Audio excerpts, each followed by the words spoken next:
We provide you the platform to turn your dreams into reality.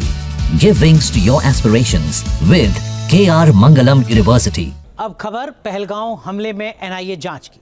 NIA जांच में कई अहम खुलासे हो रहे हैं। खुलासे के साथ ही पाकिस्तान की भूमिका भी साफ होती जा रही है। इसके साथ ही जांच में हमले का कंधार हाईजैक कनेक्शन भी सामने आ रहा है। आतंक के खूंखार चेहरे लगातार बेनकाब हो रहे हैं।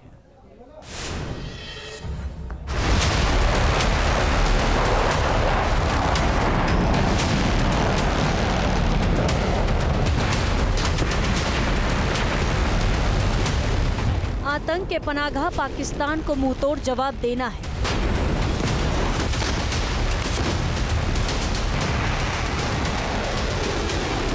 आतंक के खिलाफ बड़े ऑपरेशन की तैयारी हो रही है।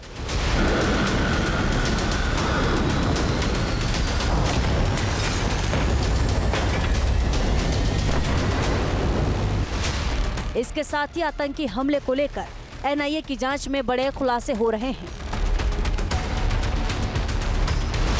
आतंक के खूंखार चेहरे बेनकाब हो रहे हैं। हिंदुस्तान के दुश्मन लगातार बेपर्दे हो रहे हैं। जिन्होंने खूबसूरत बैसरन घाटी में हिंदुओं का नरसंहार किया, उन बर्बर आतंकियों के सर्वनाश का वक्त सामने आ रहा है। एक बड़ा सवाल यह है कि क्या है आतंकी हमले का कंधार हाईजैक कांड कनेक्शन।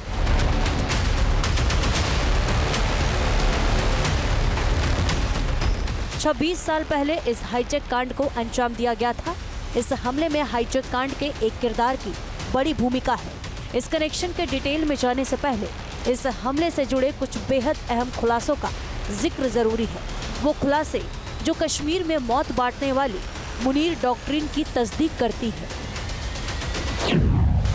पहलगाम हमले के आतंकियों को दी गई military training.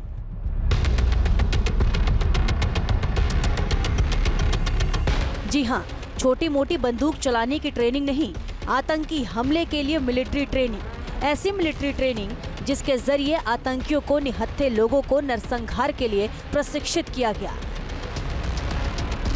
Jammu Kashmir jail में बंद लश्कर आतंकियों से पूछताछ के आधार पर जांच एजेंसियों को इसके सबूत मिले हैं। जांच में ये पता चल रहा है कि पाकिस्तान में एसएसजी कमांडो की ट्रेनिंग पा चुके 15 से 20 आतंकी कमांडर घाटी में मौजूद हैं। ये कश्मीर में विदेशी आतंकियों के छोटे छोटे ग्रुप को लीड कर रहे हैं।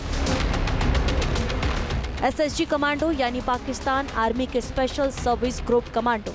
इस कमांडो ट्रेनिंग के पीछे पाकिस्तानी खुफिया एजेंसी आईएसआई का दिमाग बताया जा रहा है।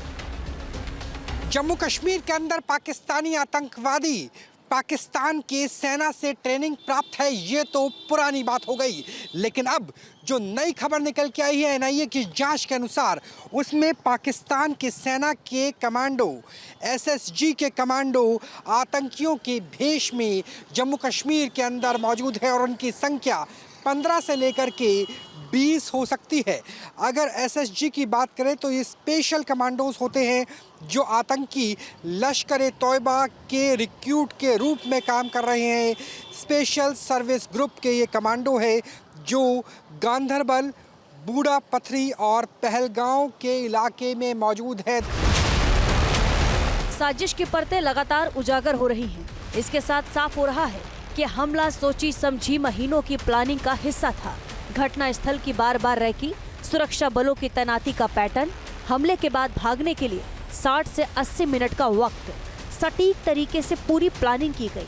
सूत्रों के अनुसार इन आतंकियों को पाकिस्तान में सेना, आईएसआई और एसएसजी के अधिकारियों की देखरेख में ट्रेनिंग दी गई। इस ट्रेनिंग में हथियार संचालन, गुरिल्ला युद्ध रणनीति, जंगल की जंग, नक्शा पढ़ना, जीपीएस नेविगेशन, डेटा और कम्युनिकेशन हैंडलिंग शामिल थे। ट्रेनिंग के बाद आतंकियों को भारत भेजा गया और आतंकियों ने ओवरग्राउंड वर्कर्स की मदद से हमले को अंजाम पहुंचाया। वैसे जांच में सबसे बड़ा खुलासा एक किरदार को लेकर है। किरदार का नाम है मुश्ताक अहमद जरगर। मुश्ताक अहमद जरगर अल उमर मुजाहिदीन नाम के आतंकी संगठन का प्रमुख है। जरगर को कंधार हाईजैक कांड की वजह से मौलाना मसूद अजहर के साथ रिहा किया गया था। दरअसल राष्ट्रीय जांच एजेंसी की तरफ से ये कहा गया है कि मौलाना मसूद अजहर का शागिर्द इसके पीछे हो सकता है।